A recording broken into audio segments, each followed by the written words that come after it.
action. These machines can zoom from 0 to 100 in seconds. These gadgets let you experience the world on a couch. At the core of both is cutting-edge technology.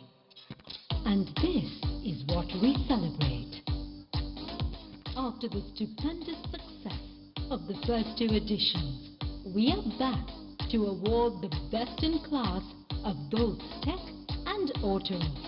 Fasten your seatbelt and get into the groove for this nail-biting thriller.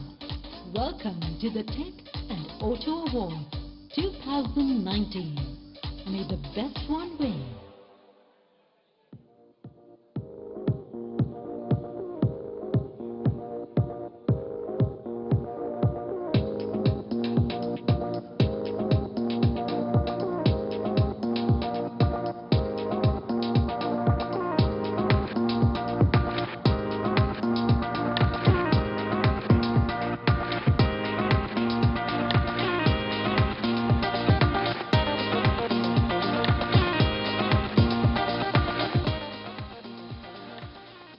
Good evening everyone, and thank you for joining us tonight. I am Mitra, and it gives me immense pleasure to welcome you, on behalf of News 18, to the Tech and Auto Awards 2019. Today we celebrate the confluence of connectivity and mobility, me being the living example. Over the years, technology has changed our lives and most importantly our mobility. Thus, at News 18, we see technology and automobile as an extension of one another. After a stupendous first two editions, we are back with the third edition of the awards. So buckle up and get into the zone to welcome our hosts of the day. A CEO by the day and funny man by the night. We have Atul Khatri, and with him, at this gala evening, is CNN-News18's Anusha Soni. Take over guys as I go out to meet some of the guests present here.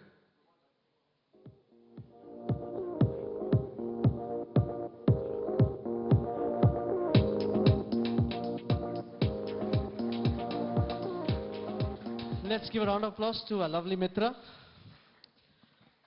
So first of all, warm welcome to all of you for the Tech and Auto Awards 2019. As we all know, this is India's largest celebration of technology and automobiles. And tonight we award the best of the best. Ladies and gentlemen, my name is Atul Khatri. I am a stand-up comedian. I also am your co-host for tonight's show. In fact, I happen to be India's oldest English stand-up comedian. I agree. Yeah. Yeah. In fact, I'm so old that backstage she got confused. Should I call him dude or should I call him dad? This is his usual joke, so yeah. Okay. Why don't you introduce yourself, Anusha? Hello, good evening, ladies and gentlemen. I'm Anusha Soni. I'm a deputy news editor with CNN-News18. A very warm welcome to this wonderful evening. General Hooda is here, Dr. Harshvardhan. A very warm welcome to all our guests. And our journey began a few years ago online. And before we knew it, Tech and Auto Show was on air with lakhs of loyal viewers joining us every week, and our team made a promise to deliver nothing but the best. We stood by our commitment to our viewers and our readers. You know, we dared to do something different, and it could not have been possible without the support from our audience and those who are present here tonight. So first of all, please give a round of applause to yourself. Yes. Give louder, yeah. Louder. A huge round of applause, ladies and gentlemen. We thank you for standing by our side and making this night possible. I would also like to thank our sponsors. Lifestyle partner Kohler. Then we have, insurance partner LIC. We have the radio partner Radio City. We have gifting partner Gizmore, print partner Overdrive, outdoor partner JR Advertising, and AI partner Invento Robotics. All right, so let's get on with the evening. I'd like to invite the jury first on the stage. Could I please request, first of all, Praveen Thampi, editor news18.com, to please come on stage as I call our jury, who had a tough task to really choose the winners tonight. You know, I came to know that the jury met at 3:30 in the afternoon today, so it's very, very fresh awards. So can I please request our tech jury first? Can I request Ashish Bhatia, editorial consultant and industry veteran, to please come up on stage? Yeah, guys, round of applause.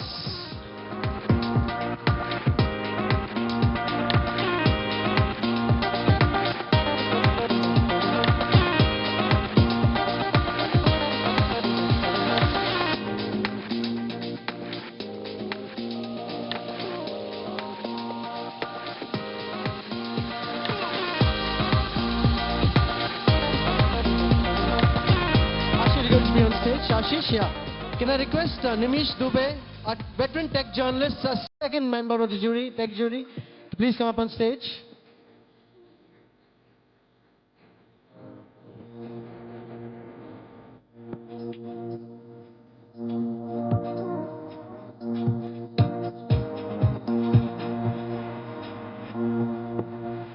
Nishant Fatehar, editor of Stuff and What High Five. Welcome.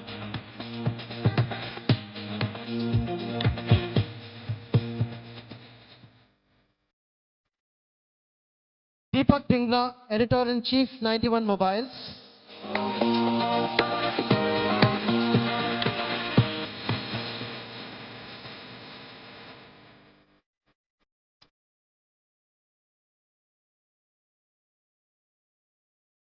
And Ershad Kalibullah, editor-in-chief, the Mr. Phone.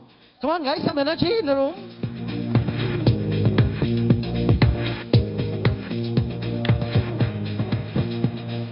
All right, now I'd like to call our auto jury on stage.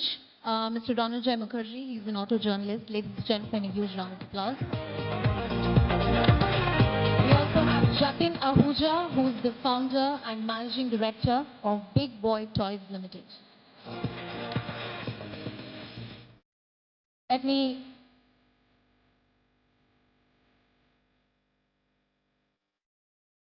also invite Tutu Dhawan. He is a veteran auto journalist.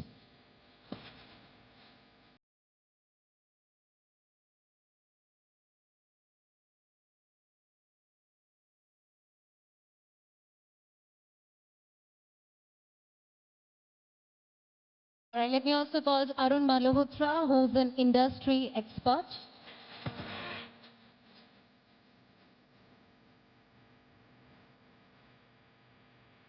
And also with us is Kunal Kelkar. He is India's leading automotive photographer. Ladies and gentlemen, that's our jury. A huge round of applause.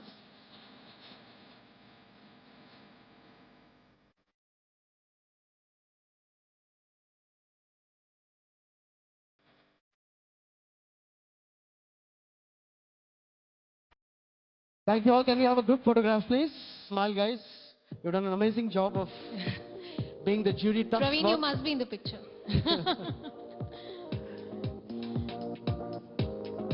Let's give a round of applause to this amazing jury. Thank you, guys. Thank you so much. Guys. Thank you so much.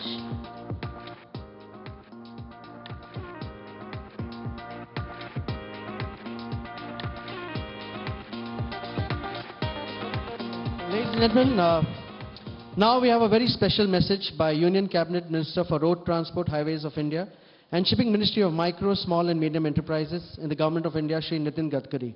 Due to some last-minute unavoidable ministerial commitment, he couldn't make it to the event, but we have a small AV from him. Dear friends, it is a pleasure for me that I am participating with the help of video conference with all of you to interact with you about road infrastructure and electric mobility. India is fastly moving towards electric vehicles. One of the most important thing which always we consider, that is a big challenge for the country about our imports. Our imports for crude oil is 7 lakh crores. Out of our budget, 20% we have to spend on import of crude oil. But at the same time, importing crude oil, creating more pollution, and that creates a lot of problems in the country. I feel that it don't need to explain the pollution problem, particularly the Delhi people. Now this is the time for the country that we need the policy which is import substitute, cost effective, pollution free and indigenous. India has got huge potential of power, particularly the solar power. We are now making lot of generation. At the same time, thermal power is also our strength. The coal stocks in the country is very, very highest in the world. And that is the reason that we have no problem about the power. Now, power per unit rate Comparing with the diesel and petrol rate, it is economically viable. The most important thing which always we need to consider, that it is import substitute, cost effective, pollution free, and now we develop the indigenous technology by which we are in position to make e-auto rickshaw, electric bike, electric bus and electric car. The lithium ion battery is one of the source, and it is to be we are using presently in electric cars. Day by day, the lot of research and development is going on in this field. I am confident. Presently, our Indian automobile industry size is 4,50,000 crore, and this is the industry which is already creates a lot of jobs for India's youth. Now I feel that I am 100% confident that electric mobility, particularly electric car, electric bus, electric auto rickshaw and electric bike, is 100% India is going to become a hub of manufacturing of electric vehicles. We have got engineering capability, skilled manpower, at the same time availability of the raw material. Because of the scrapping policy, it will be easy for the automobile manufacturer to reduce the cost, because recycling of material is now, it will become very easy for making of different parts. So today, as an integrated approach for development, electric mobility is the future, and all particularly conditions which are now favorable for manufacturing of electric mobility in the country. So this is the appropriate time. We have to use appropriate technology. But not only for that, we are also thinking of making of e-highway. We are now starting the work of express highway between Mumbai to Delhi, which starts from Gurgaon, going to Savai Madhopur, Alwar, then going to Jhabua, Ratlam, and after it going to Vadodara and going to Mumbai. This 12-lane cement concrete road is very important for the development of the country. The most interesting thing related with this road is, this is from the backward, economically backward and tribal area of India. Particularly, it's from going to Haryana, Rajasthan, Gujarat, Madhya Pradesh and Maharashtra.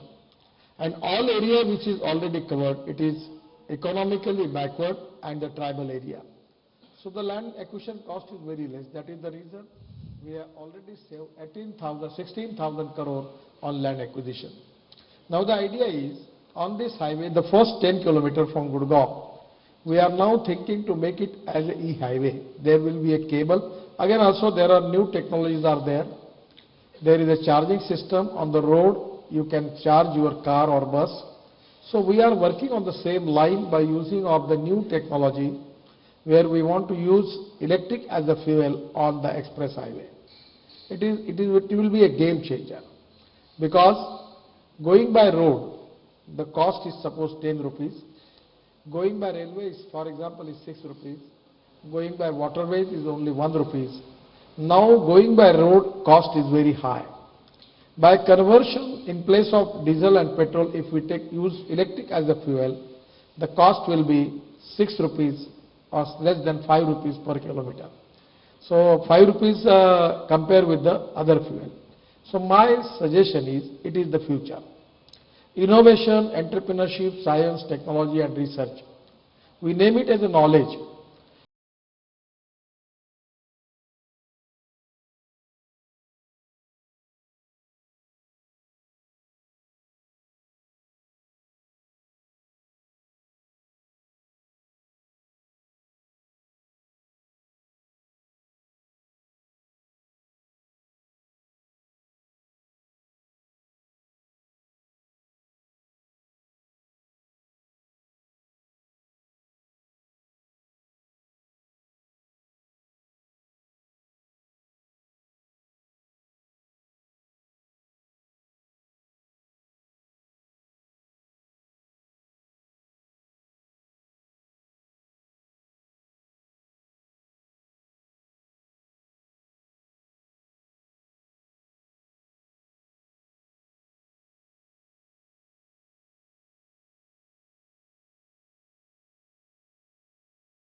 one of the best known politicians, not just in the national capital, but of our country. An ENT specialist by profession, Dr. Harshvardhan is currently the Cabinet Minister of Science and Technology, Health and Family Welfare. Thank you so much, sir, for being here. Can I please request you to be on the stage? Ladies and gentlemen, a round of applause, Dr. Harshvardhan, please. Can I request Azim Lalani, CEO, Network 18 Digital, to please come and honor him on stage? Thank you.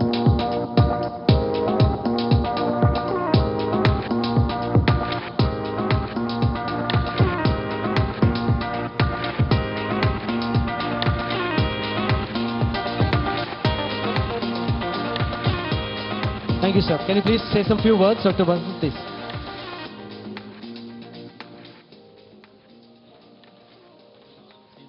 Yes, sir.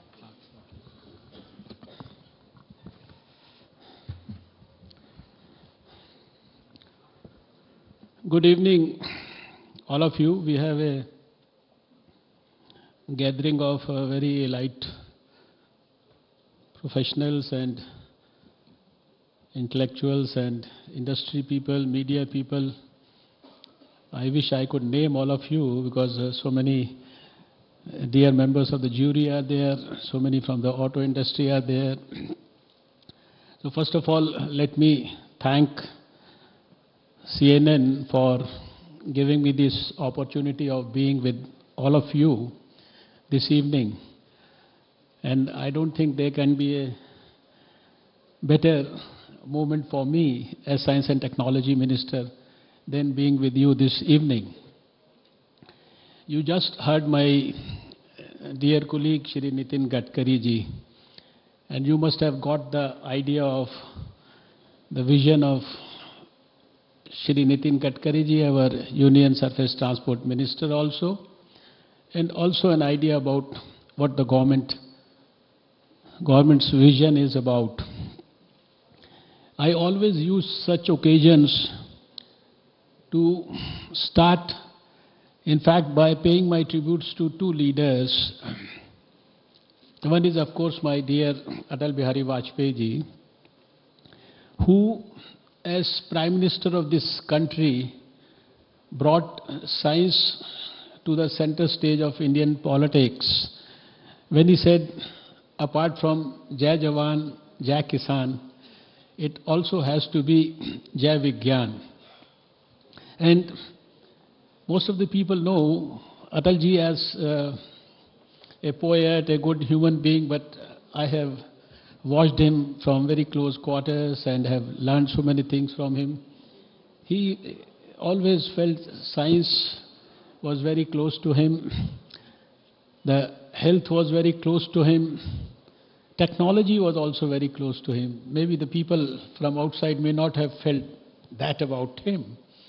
But, and simultaneously, I would like to use this occasion to thank my Prime Minister, Shri Narendra Modi ji, who we have felt in the last 6 years that he may not have studied science formally, but when he talks to us, when he talks to the scientists and the technologists, he has better ideas than any of the most qualified technologists or scientists or engineers. And he has taught us that the transformation has to be through technology. And technology and science has to be used for the benefit of the poor people, to ensure that we are able to better the lives of the common man. And that is why the type of push that he has given to science and technology, the way he has created the innovation movement in this country, the way he, along with his total might of the government, from all sides, backs every young man with an idea in this country. And that's why there's a huge ecosystem of startups and stand-ups. The startup and the stand-up movement under him has become so robust now that we feel very confident that India's science, which has already grown into one of the best technological advancements in the recent years is going to ensure that we are able to realize the dream of our Prime Minister to have Indian science amongst the top 2-3 nations of the whole world, to go up to that extent. And with backing of science, Prime Minister has, you see, the 175 gigawatts that he said at the initiation of his first term, now he has revised that. He says it has to be more than 400 gigawatts of clean energy. And when he says it's going to be electric vehicle only by 2030, as a science and technology minister, I can tell you with utmost confidence and certainty that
idea.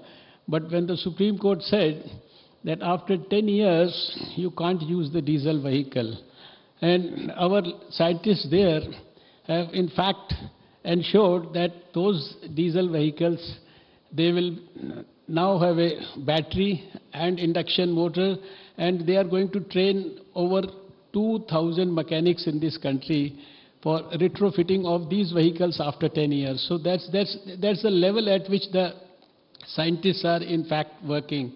Whether it's converting the used cooking oil, whether it is using the plastic waste in the roads and the highways that our Surface and Transport Minister was talking about. Virtually in every field, there is so much happening. The solar energy, through the solar tree, through the solar lotus, through various applications of solar energy being used for the tractors. They have produced the tractor for the small farmers. And I think there cannot be a better application of solar, the clean energy, when we can see now the e-rickshaws, which actually is the real tribute to the poor man through the science and the technology. And with the help of the industry, I'm sure that there are so many things that this industry will be able to deliver in the coming years. My only appeal at this moment would be that we have so many scientists with greatest of abilities right now. In the last 5 years as Science and Technology Minister, I have visited every science laboratory in this country. I have interacted with all types of scientists in this country. I have interacted with all scientists of all major developed countries of the whole world, whether it is America, whether it is England, whether it is Germany, France, Israel, South Korea. I can say with utmost confidence that our scientists and the achievements that they have brought about for us, it's not at all inferior to anybody in the whole world. We have the ability and the potential to deliver the best. And the CSIR about which I am talking to you, which gets us all types of technologies for every field, which help the common man better their lives, it is ranked at almost 15th position in a list of over 1,289 institutions all over the world which are supported by government money, which are public institutions, where they do research, where they produce a technology, where they deliver it to the people of India through, of course, people like you, whether it is the auto industry or any other industry. And I know auto industry is a very, very important industry. You contribute so significantly through the manufacturing sector to the GDP of India. The country always remains indebted to you, and you have made the lives of people. So even if I didn't have a vehicle, I couldn't have come to you and attended your function. All the good brains in the field, they collect together, they join from one place to other only with the help of what you give us through the auto sector and through other technologies. So friends, I can assure you that on behalf of the scientists of this country, that if the scientists of the public institutions and you people, if you join together, if we join together in doing research and you give us the problems, I can tell you we can give you the solution. That's the ability of the scientists that I have seen. And together we have to ensure that we bring about a significant transformation through technology in the lives of the common people. That is what we ask our scientists also to do. We say, for you, what is important is your scientific social responsibility. You have seen the impact that has been made through the program which gave the millions of women that improved version of the gas chula. I know as a health minister, as a doctor myself, as an ENT surgeon myself, how much of damage was caused to the young children less than 5 years with that smoke. And it is a scientific fact that if you can at least ensure that the child lives up to 5 years safely, then he can at least live further for 5-6 decades. That's research now, but we used to, you can say, so many young children and so many women, they used to lose their lives because of all this. This is all technology. Technology has huge potential, and for your auto sector also. I have seen the factories in America, a Tesla factory. I saw myself, we started this program with a robot, and I saw the impact of technology when the whole car is only, I think, produced with the help of a robot, right from starting A to Z. Everything is through the robots.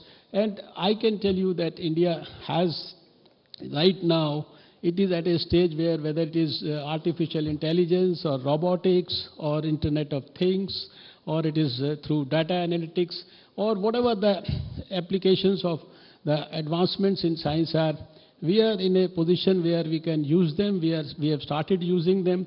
We are using them in our health delivery systems also. We can use them for many other occasions.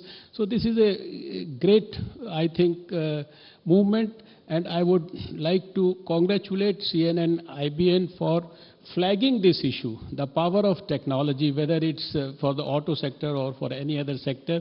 You have flagged this issue to the people of India through this program, and I think you deserve absolute commendation, congratulations, and all my good wishes to the people who are representing the auto industry here.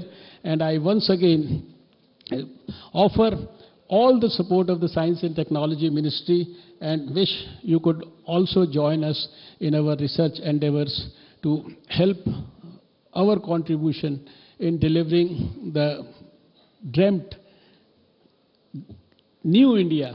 Prime Minister has a dream for delivering a new India by 2022, and I'm sure each one of us, if we also have a small dream and if we blend our dream into his dream, I'm sure we can certainly bring back smile on everybody's face in this country. Thank you so much for inviting me to this function.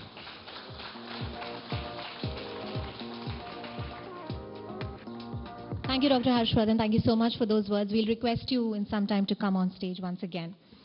All right, now before we move forward, it's an absolute privilege and honor because today we are in the august company of a general who was the architect of the 2016 surgical strike. And it's my honor and privilege to welcome on stage Lieutenant General D.S. Hooda, who retired as the GOC of the Northern Command and is someone who possesses the immense knowledge in the cyber war. Ladies and gentlemen, a huge round of applause for General Hooda. He is the keynote speaker and he will speak on India's next battlefield in cyberspace. Are we ready? Thank you, sir. The stage is yours, sir. Please.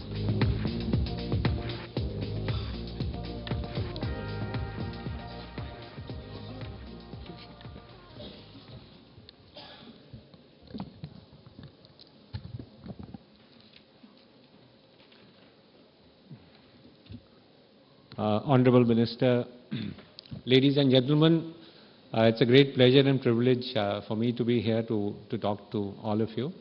And I'd like to thank Praveen Thampi and the News18 network for giving me this opportunity and the invite. I'm conscious that I'm talking to a very tech-savvy audience, and it's also a little daunting for me to talk on sort of technical issues. But since today we have here government leaders and industry leaders, what I'll talk about is the challenge of the cyberspace and how the government and the industry can work together to mitigate the threats that we are facing. Is cyberspace the next battlefield? The obvious answer is yes. But what I would like to say is it isn't the next battlefield. It's already here. And we are facing it almost on a daily basis. The director of the National Intelligence Agencies in the US annually prepares what he calls a worldwide threat assessment. And this threat assessment is then presented to the Congress. And the last few years, cyber threats have been the #1 threat identified around the world, ahead of weapons of mass destruction and ahead of terrorism. This is a challenge that we are also facing in India. A lot of you would have gone through our own reports. The Data Security Council of India published a report this year in which they brought out that in the period between 2016 and 2018, India was the second most affected country by cyber attacks in the world. We also have data which says 76% organizations in India in 2018 were subject to a cyber attack. This is huge. The median dwell time, and median dwell time is the time from which a hacker gets into your network to the time he is detected. The median dwell time in India is about 220 to 240 days. Which means hackers which are inside your network stay for up to 8 months before they are even detected. And it's not only the industry and other organizations which are at risk. There is a huge risk to our critical infrastructure. And of course, the most famous example of an attack on a critical infrastructure was the 2009 cyber attack by the Americans and the Israelis on the Iranian Natanz nuclear facility, in which almost 1/3 of Iran's centrifuges, which were preparing enriched uranium, got damaged by a cyber attack. And estimates vary, but appear to have put back the Iranian nuclear program by about 2 to 3 years. And that is why the recent cyber attack, and I think there is no other way to describe it, on the Kundankulam nuclear plant, KNPP, should worry us all. I know there are reports saying that it didn't hit our critical systems and it was only the administrative network that was affected. But even that is hugely worrisome. So just to, as an example, I talked about the Iranian nuclear power plant attack in 2009. The Americans had started preparing for it 3 years earlier. And since 2006, they were inside the nuclear plant, operational and administrative networks, scoping it out, checking what the layout, etc. is, checking out what the vulnerabilities are. And therefore, I think we need to be very clear about the nature of the threat that we are facing. But I think these are facts that to an informed audience like this are well known to all of you. Are we well prepared? And more importantly, how should we move ahead? And I think the answer to this question is not very clear. It's not as if the government is not serious about cyber threats. They're coming out with a new cybersecurity strategy early next year. I think the problem is we are in somewhat uncharted territory. And we are not exactly sure how cyber threats are going to play out in the future. So let me start by asking one basic question, and that basic question is, what constitutes a cyber threat which could affect our national security, which could affect our national interest? What defines such a threat? And I know the government has mandated the NCIIPC, which is under the NTRO, to protect our critical infrastructure. And what is that critical infrastructure? It's power, energy, transport, communications, government, financial sector, etc. But is this all that could define an attack on our national interests? And so I'll just, as an example, tell you what happened in the US in 2014.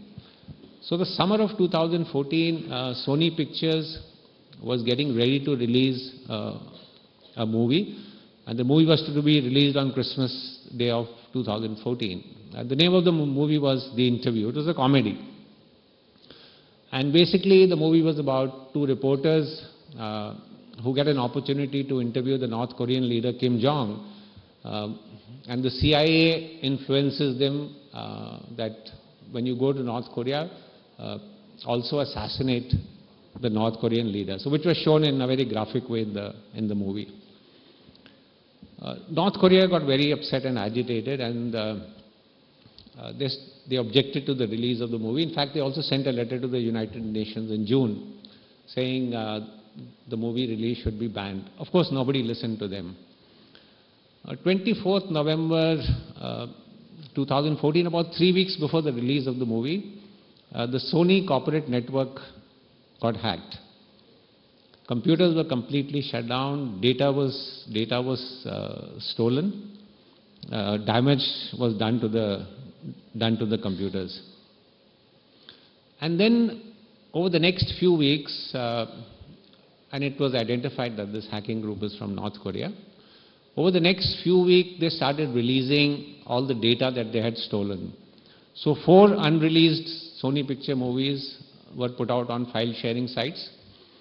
A lot of very embarrassing and confidential information was put out. For example, there was an email from a Sony executive who called Angelina Jolie minimally talented, spoiled brat. This kind of information started getting leaked on the networks. And then they also threatened the movie halls, which were going to release the movie on Christmas Day. 1 week before the release, 17th December, Sony cancelled the movie. And they said, okay, we will not put this out. Of course, this decision was reversed later, and they did put it out on some online video portals like YouTube, etc. The incident happened, but what was more interesting was the discussion and debate that took place in the US government in the Obama administration. And this debate was which agency in the country is responsible for attacks on corporate America? Does the government have any responsibility at all to defend a Hollywood studio? Or should the corporates look after their own cybersecurity? Should governments take any of this responsibility at all? And then a more fundamental question came up. How do you view the attack on Sony? Is it an attack on our fundamental national values, our freedom of expression? Can we allow a foreign country to hold our freedom of expression hostage and stop release of movies? It could be books, it could be anything that upsets a foreign country. And can we allow that to interfere with our basic values? Should the government therefore step in to provide expertise to the corporate sector to help them deal with cyber attacks? Or do we leave it to themselves? And again, this debate and this question is not easy to answer. So 2 months after the Sony attack, Obama issued an executive order on improving cybersecurity infrastructure in the US. And in that he set up a forum in which the private industry could exchange information among each other and also with the government on the cyber attacks that are taking place on those private companies. Again, this generated a debate. And in exchange for this information that the companies would give out to the government and would share the information, the government promised that we will provide you tools which are developed by the NSA and the CIA to protect your infrastructure and to protect your networks. But the debate again started on how much information can the companies share with the government? How much data of the company needs to be debated or discussed among other companies or given to the government? Is this some form of regulation that is being thrust on the companies itself by the government? I don't have any answers to this, but the reason I'm flagging this issue is I think there needs to be much more engagement between the government and the private industry on this issue. Is the government at all responsible for providing some security to your networks, or should the corporates be completely responsible for their own security and the government has no responsibility? And if there is a responsibility, what should be the level? How should it play out? And I think here the government and, as I said, the industry needs to come together and have much more discussion on this issue. The second area I want to flag is personal data. And I know there are huge commercial interests with regard to personal data, but there is also a national security element in how the personal data should be protected. Let me start with a simple example. So in 2017, Strava is an app which it's a fitness app. And in 2017, it put out a heat map of all activity of its users. The activity was when are they using the app, where are they going, and it was a geospatial kind of a heat map. What people found from that map was, and the app was also being used by US military soldiers, and what they found was that in foreign countries like Syria, Afghanistan, Yemen, from the heat map of activity of US military users, you could actually completely map out the layout of their military garrisons and camps, because they would run around in a particular, around the perimeter, etc., etc. So every military camp and garrison was clearly visible, the internal layouts of those. Therefore, the need to protect and look at personal data with great care. But I think there is also a much darker side to how personal data is now being used. When we started initially talking about cyber warfare, we looked at it as something where we are going to target computers which are connected to our networks, to our communication networks, to our infrastructure. And we looked at it as purely an attack on our computer systems. Then came the term net war. And net war is the disruption, damaging, and modification of what a target population knows or thinks it knows about the world. So net war is related to influencing thoughts and behaviors of people. And we are aware that the way these thoughts are influenced can have also a divisive influence in society. And so in the military today we believe that for a future battlefield, the main battle space is the mind of the people. And if you can influence minds of people, then you really don't need to look at using your big hardware and military hardware to actually win battles. And therefore, more and more, the term that is being used today is information warfare. And what is the enabler of this information warfare? The enabler of this information warfare is your personal data.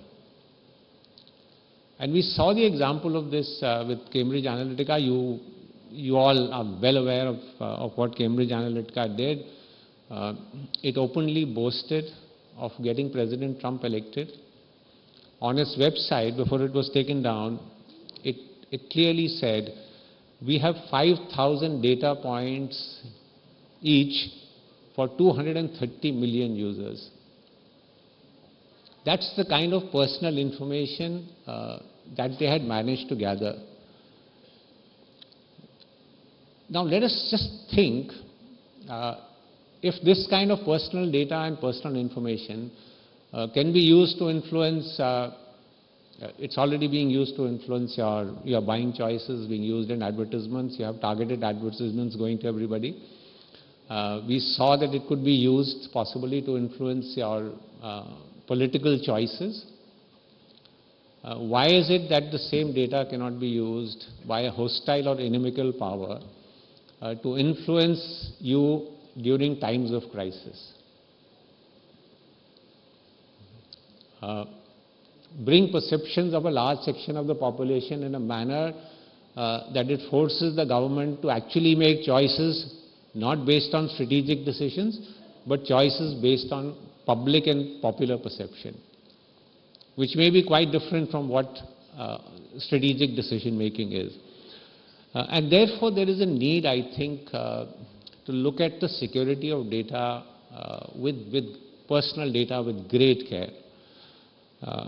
And frankly, we haven't had a great record in this. As per the World Economic Forum, in 2018, the largest data breach in the world was in India. It was the breach of Aadhaar data of 1.1 billion users. And there are similar examples in the private industry of how the data is sort of leaking out personal data. And I understand that there is a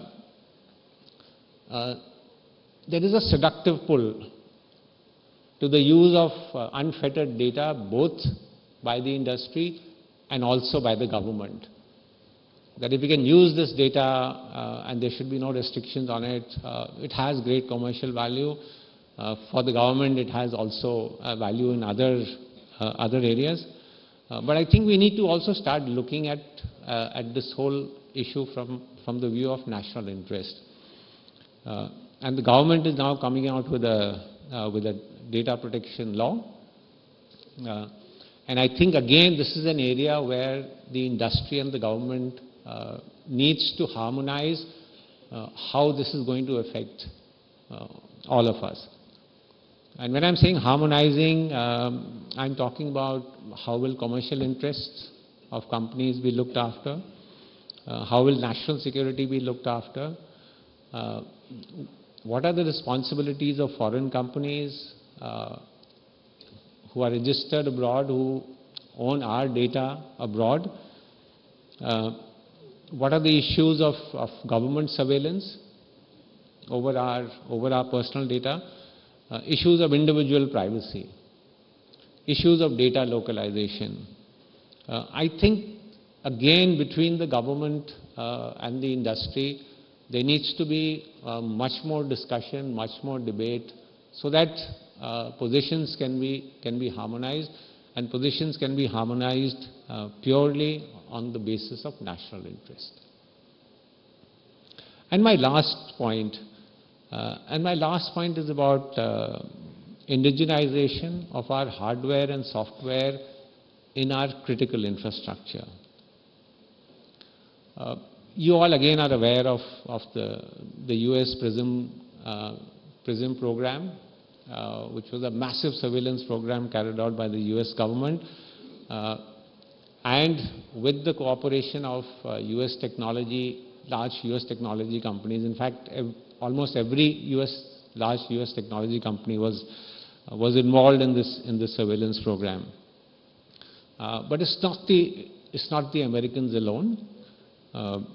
So we know that the Chinese are doing exactly the same thing. So there was a report this year in the Bloomsbury which said that the Chinese intelligence agencies have asked their subcontractors to put malicious chips in supermicro server motherboards, which were being manufactured in China and then being sent to the US.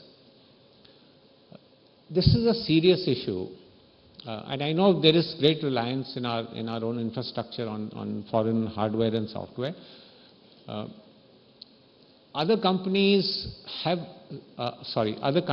recognized the kind of threats that this poses and have moved fairly quickly in the last few years to try and mitigate this.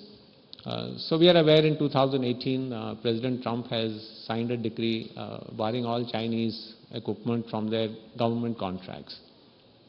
The Chinese had moved even earlier. In 2014, they had banned Microsoft Windows, and a year later they had banned Cisco and Apple products from their government purchases.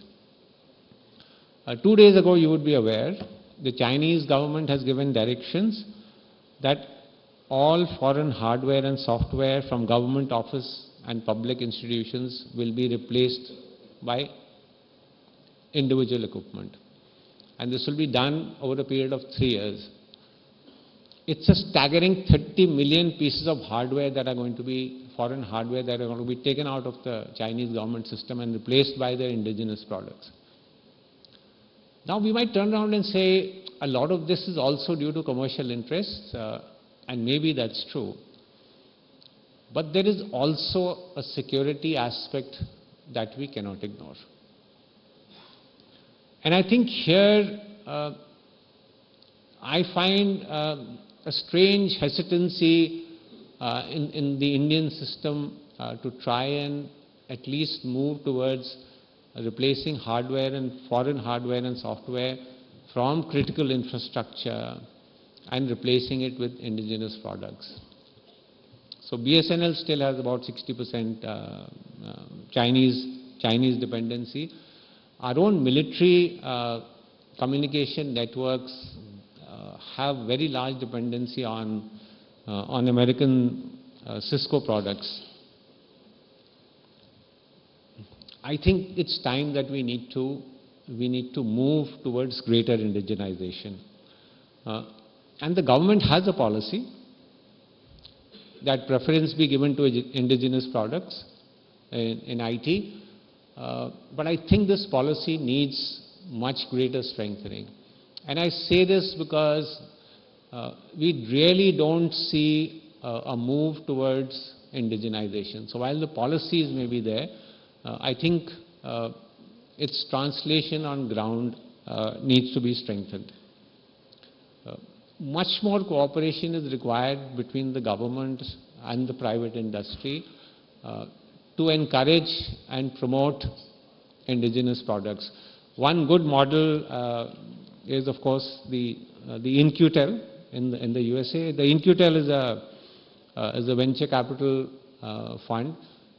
This company, InQtel, is completely funded by the Central Intelligence Agency of the US.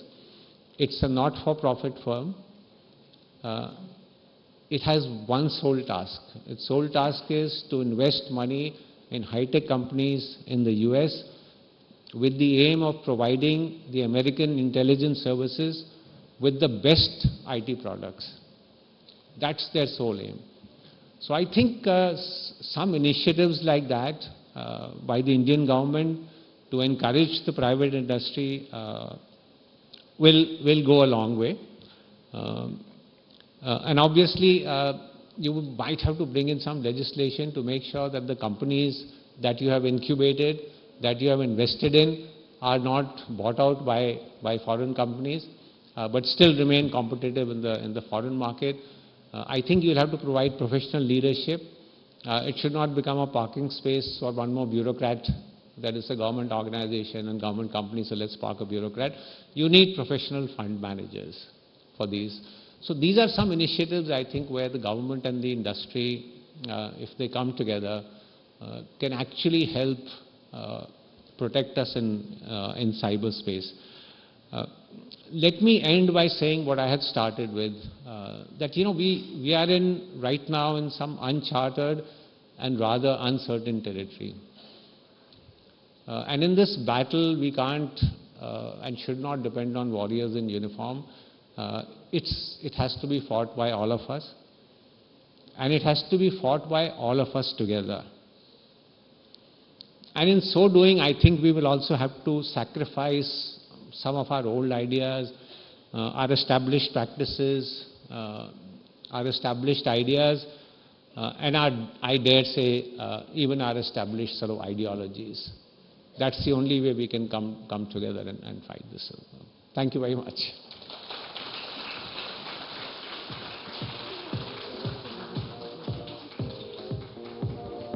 Thank you, General Huda. That was a lovely speech to listen to. We learned a lot from that. Thank you, sir. Can I please request Azim Lalani, CEO, Brand Solutions and Convergence Networking, to please come up on stage and give a small token to Dr. A Huda huge for his round of rise. applause, ladies and gentlemen. Thank you so much.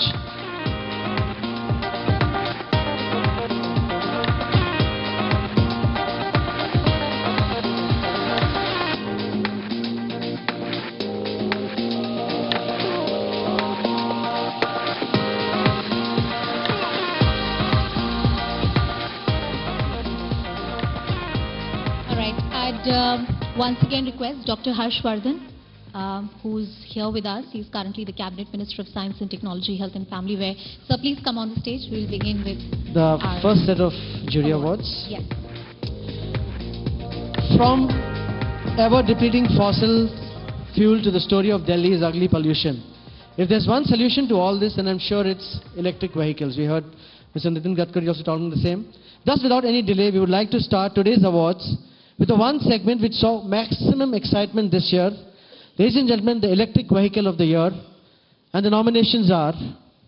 The nominations for the Best Electric Vehicle of the Year are Revolt RV 400,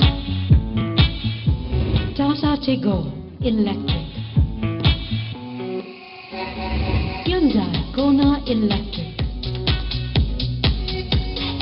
Arthur 450, Okinawa iPraise Plus. And sir, can I please request you to open the envelope and announce the winner, sir?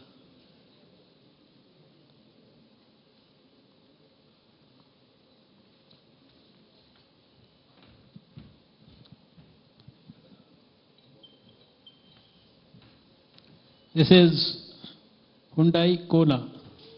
Oh, amazing.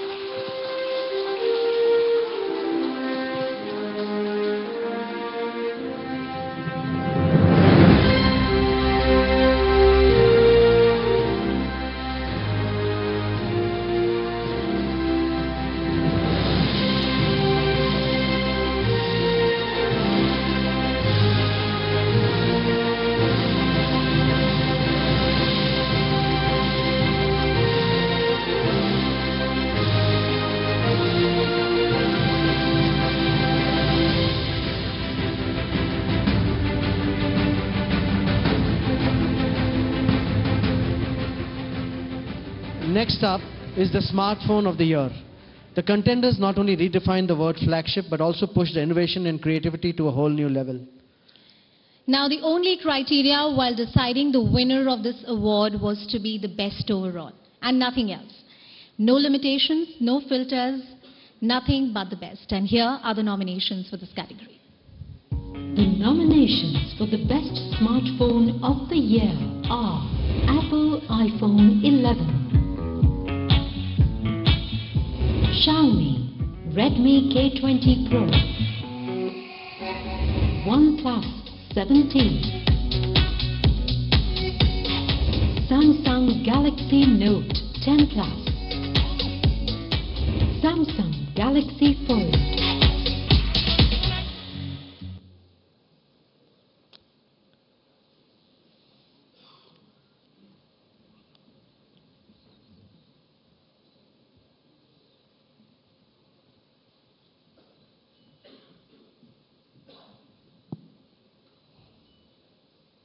This is Samsung Galaxy Note 10 Plus. Wow.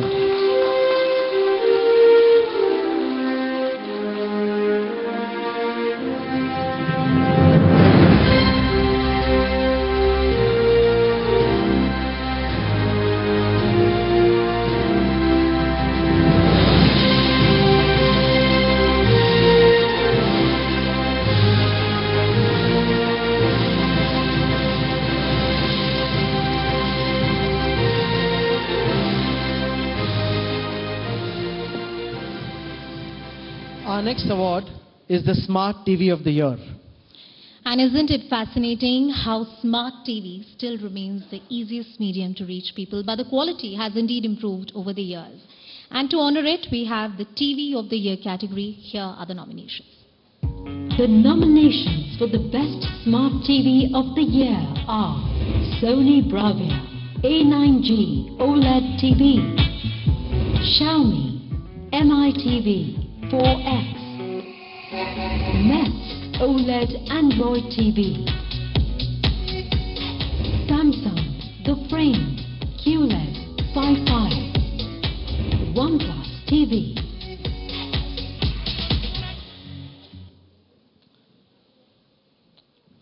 And so we request you to please announce the winner, sir.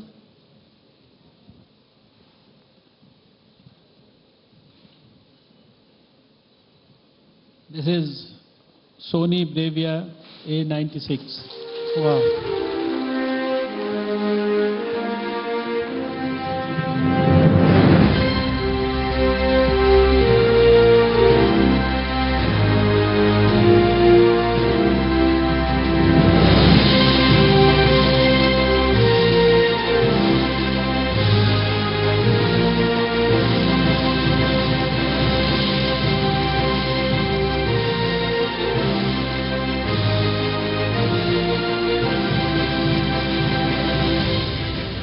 sir. Thank you, Dr. Harshvardhan. Thank you so much, sir, for your Thank presence. you so much for your time. And congratulations once again to all the viewers. All the way. Can we have one round of applause for the... Yes, thank you. All right, for the next set of jury awards, I'd like to call Lieutenant General Hood on stage once again, sir. You know, India is a country where we demand the maximum by paying the minimum. SUVs and MPVs in India fulfill the dream of the average Indian. Here are the nominations for the SUV MPV of the year. The nominations for the best SUV/MPV of the year are MG Hector, Hyundai Venue, Maruti Suzuki XL6, Kia Seltos, Renault Trigger,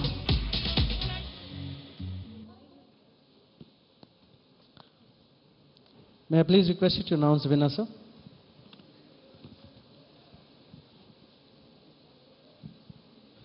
I'm supposed to say, and the winner is. Yes. Yeah, and the winner is Kia Seltos.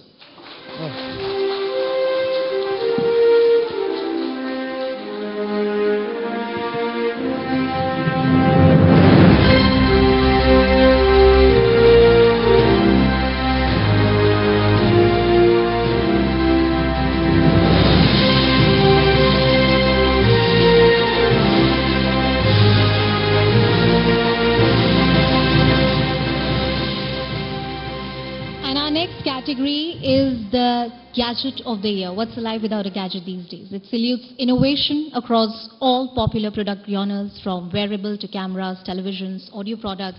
Let's take a look at these nominations. The nominations for the best gadget of the year are Bose Frames, Sony Bravia A9G OLED TV, Dyson Light Cycle,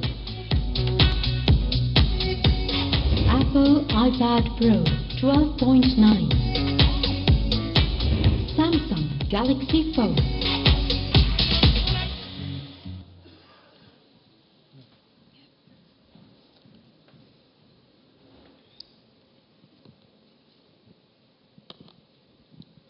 The winner is Samsung Galaxy Fold.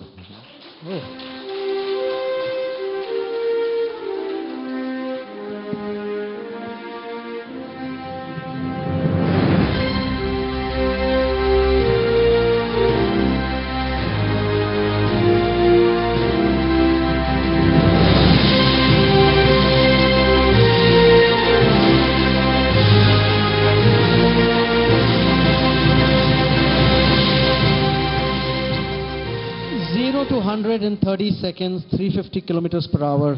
Striking design. I'm talking about the performance cars, and our next category honors the fastest of the fast. And here are the nominees for the performance car of the year. The nominations for the best performance car of the year are Mercedes AMG C43 Coupe, Porsche 911, Mini Cooper JCW, Lamborghini Huracan Evo, BMW M2,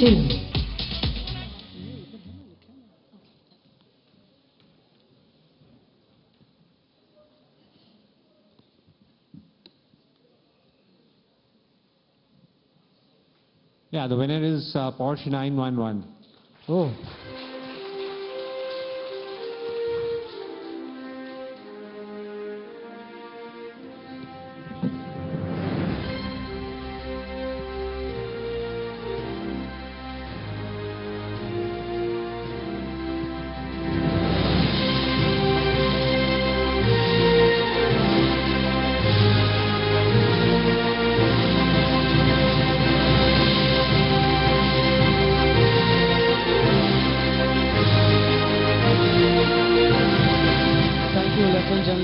Sudha, thank you so much, sir, for your time. And let's give a round of applause to all the winners in this category.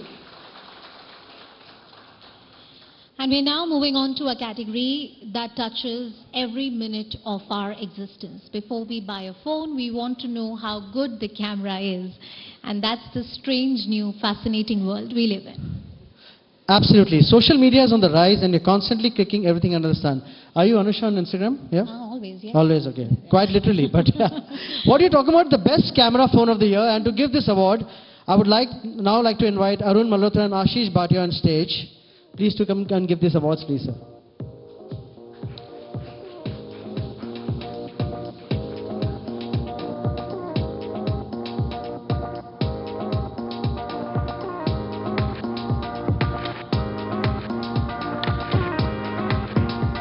And the nominations for this category are... The nominations for the best camera phone of the year are Apple iPhone 11 Pro,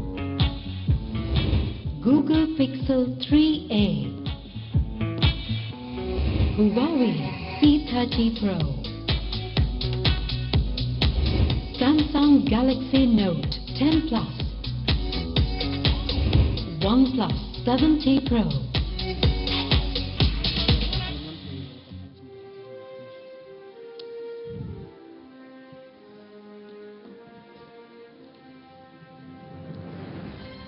And the award goes to Apple iPhone 11 Pro.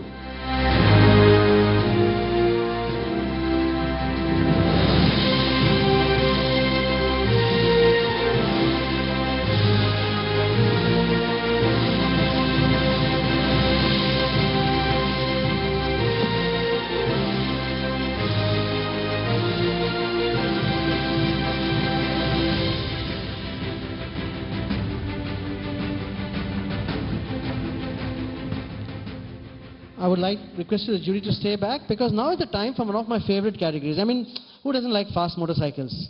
Only that I can't ride them anymore. Many reasons for that as Okay. well. And if I'm guessing it right, you're talking about the premium two-wheeler of the year, right? Absolutely. And the nominations for that are... The nominations for the best premium two-wheeler of the year are Triumph Speed Twin,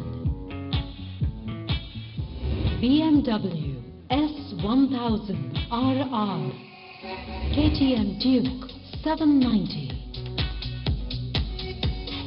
Suzuki V-Strom 650, Indian FTR 1200.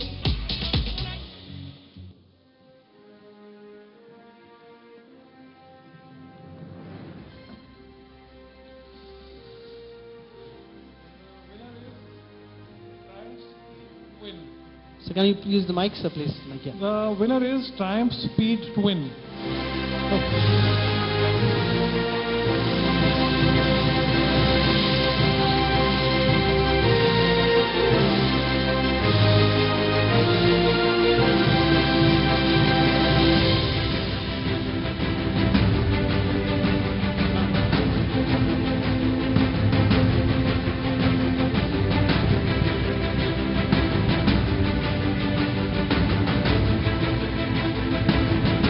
Thank you so much, sir. Thank you, the jury. Thank you so much. Let's give a round of applause to all the winners in this category, please. All right. I see Mitra coming again, do I? Yeah, I think I can see Mitra. I hope he's not replacing us. I don't know. I think you're doing a good job. I'm doing an amazing job. Yeah. You I'm also, sure, yeah? I'm Are you getting sure paid that for way. this?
All right, once again, ladies and gentlemen, let's hear it for Atul. He's always wonderful to hear. All right, we are now moving to another category of awards, and this one is special because it's the Viewers' Choice Awards. Now, this year we have decided to give our readers, our viewers, a chance to select their favorite. They have spoken, they have made their selection of the Viewers' Choice Car of the Year. And to present this award, Can I'd we like request to- Nishant Goyal, co-founder Grismore, and also Balaji Vishwanathan, CEO, Inventor Robotics, to please come up on stage, sirs, and give this next set of awards. A huge round of applause, ladies and gentlemen.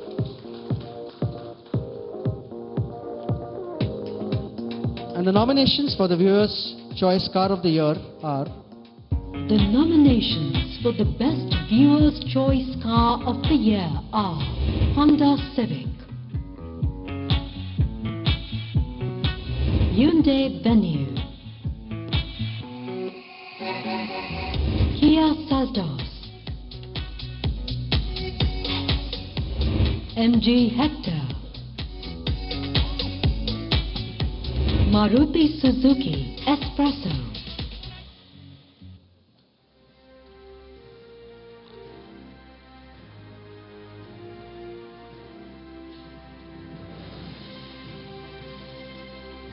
And the winner is Hyundai Venue.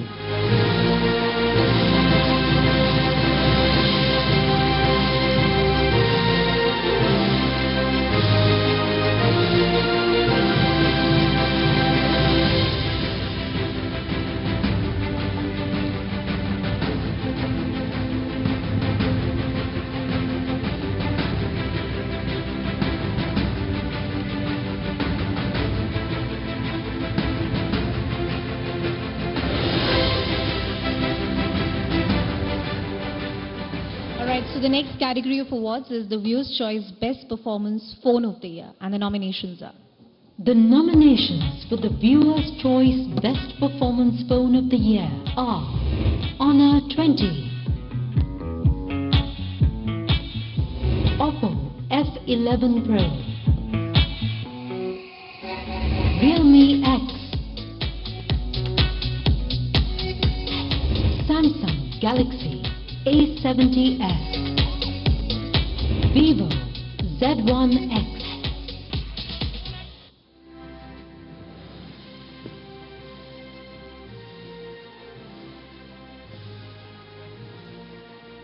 And the winner is Honor 20. The nominations for the Best Electronic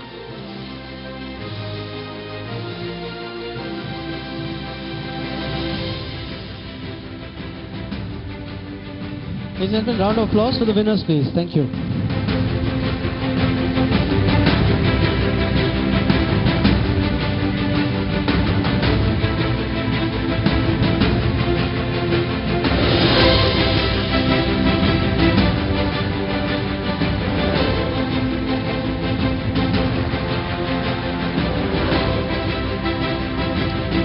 And the Viewer's Choice for the Camera Phone of the Year are, the nominations are,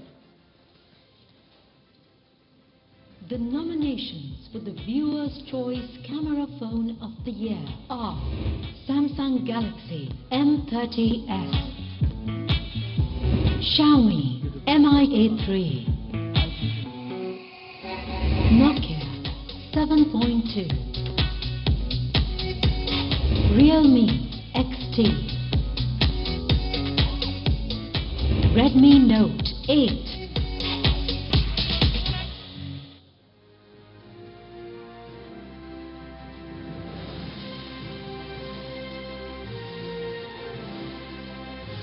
And the winner is Realme XT. the nominations for the best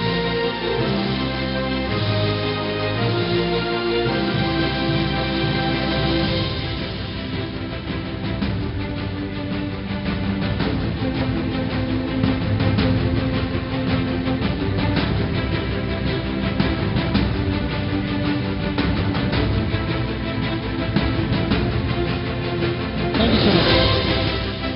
Thank you, jury. Let's give a round of applause to all the winners in this category, please, for the Viewers' Choice. congratulations to all the viewers. Congratulations, everybody.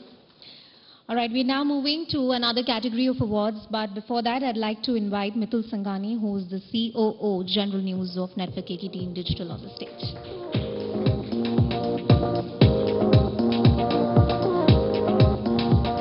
And guys, this next award is really a big one. This is the category that sees the most number of sales in the country, and there's no automaker who doesn't want a slice of this pie. We're talking about the hatchback of the year, and here are the nominations. The nominations for the best hatchback of the year are Maruti Suzuki Wagon-R, Maruti Suzuki Espresso, Hyundai Grand i10 Neos, Ford Figo Facelift,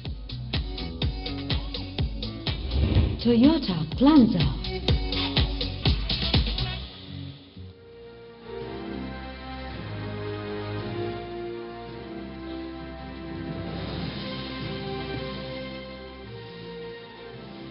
and the winner is Maruti Suzuki.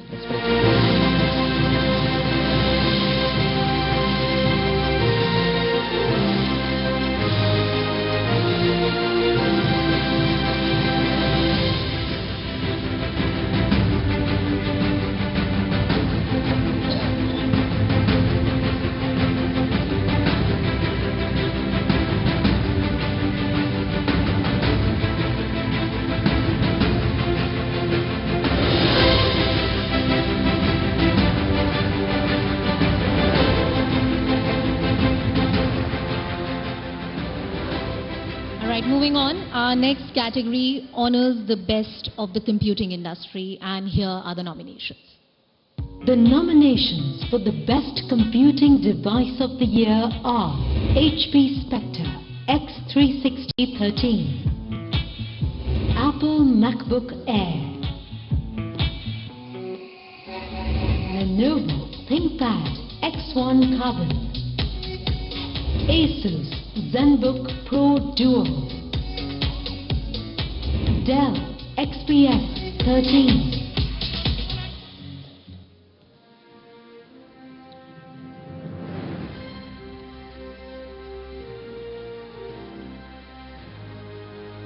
And the winner is HP Spectre X360.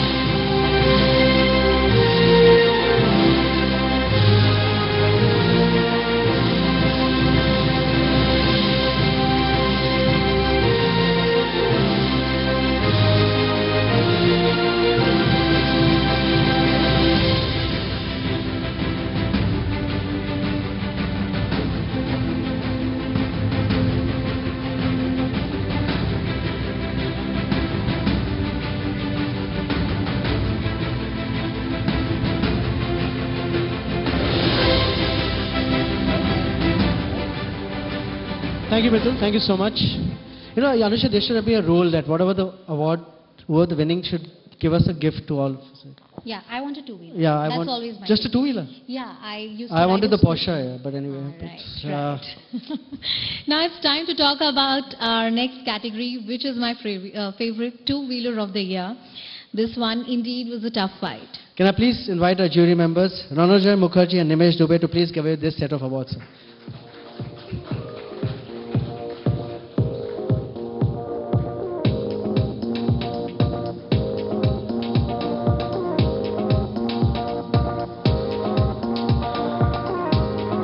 Yeah, the nominations for the two-wheeler of the year.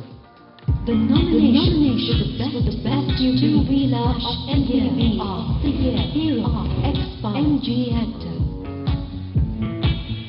Honda Activa Hyundai 125, Royal Enfield Maruti Suzuki XL6, Suzuki Gixxer, Kia Seltos 250, Yamaha MT-15 Trigger.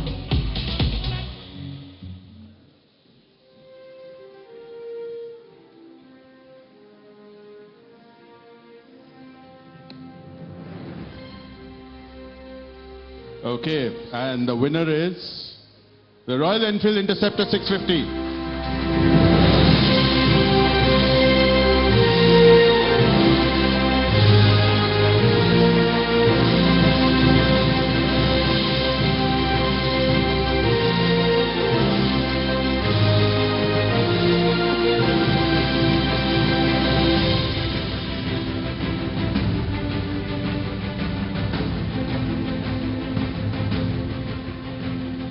Can I request the jury members to stay back, sir? Yes. Congratulations to the winner, and I'll request the jury members to stay back for our next award. Our next category is the budget phone of the year, and one of the most popular categories for the Indian buyers. And here are the nominations. The nominations for the best budget phone of the year are Realme Honda Civic, Nokia Hyundai Ventus, Samsung Galaxy M30s, Xiaomi and Redmi Note 8 Pro, Xiaomi Redmi K20 Espresso,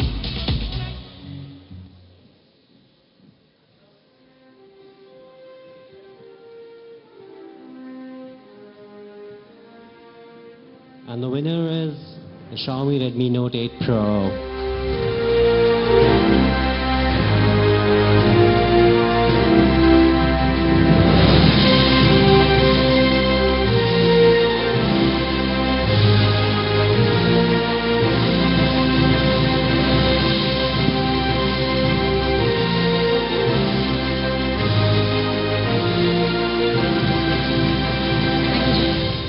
Thank you, sir.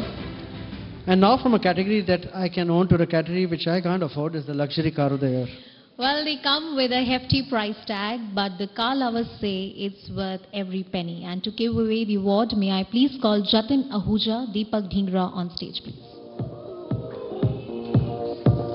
A huge round of applause, ladies and gentlemen, please.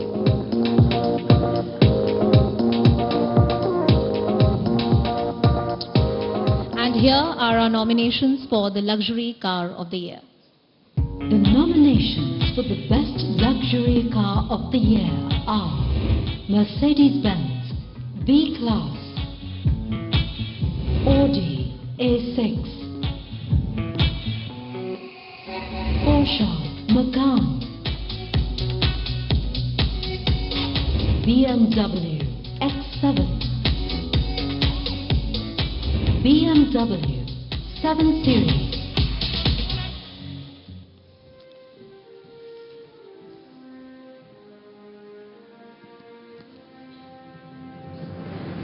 So the award goes to my favorite BMW X7.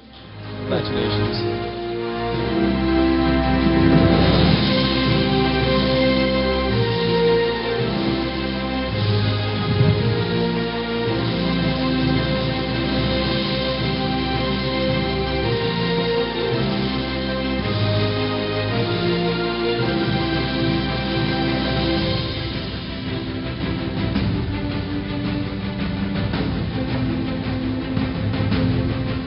I request you gentlemen to please stay on the stage for our next category, and that's the gaming laptop of the year. You know, I would swear my kids would love to know the answer for this. And here are the nominations.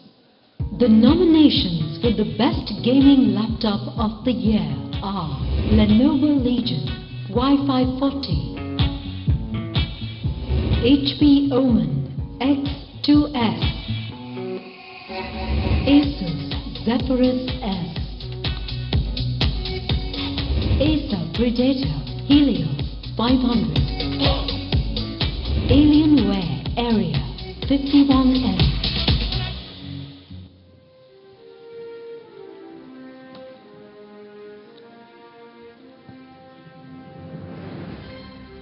The winner is Alienware Area 51M.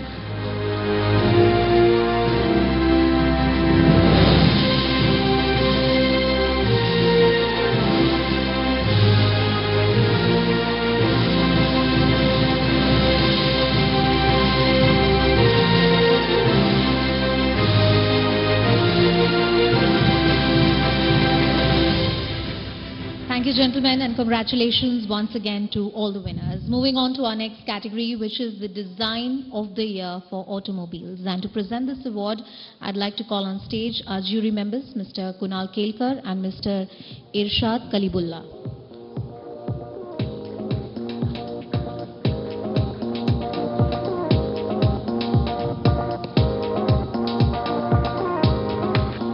And the nominations for this category are: the nominations for the best design of the year are Tata Harrier, Ducati Diabel 1260, Indian FTR 1200S, Mercedes-Benz CLS, Honda Civic,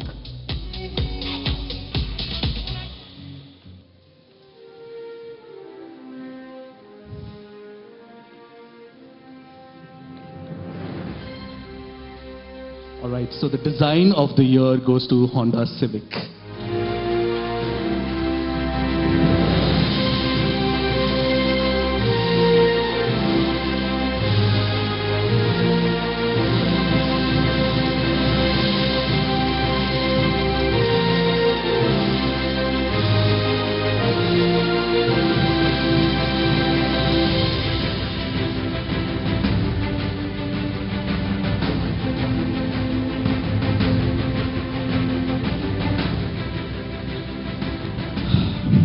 And now, the next category is the gaming phone of the year. I didn't even know there were phones specifically for gaming. I thought it was just speaking.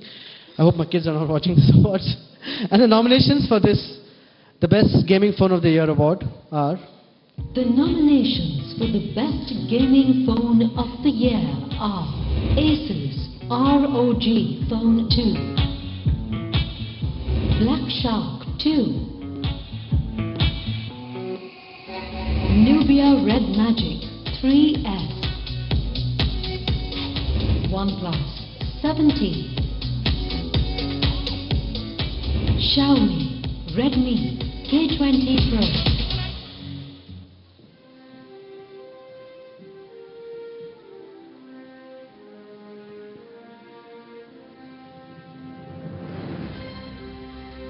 And the winner is the Asus ROG Phone 2.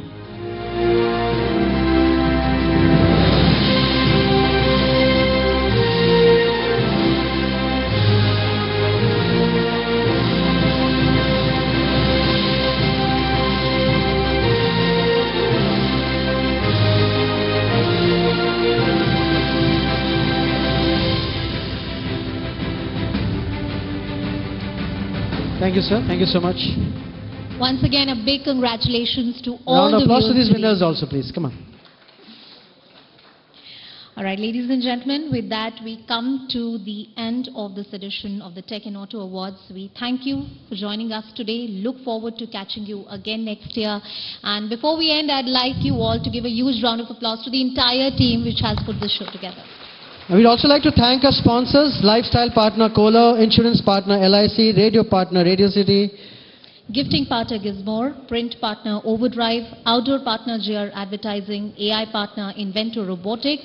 May we now also request you all to please join us for dinner and drinks. And this is Anusha. My name is Atul Khadri signing off. Thank you guys. You've been a great audience. Thank you so much.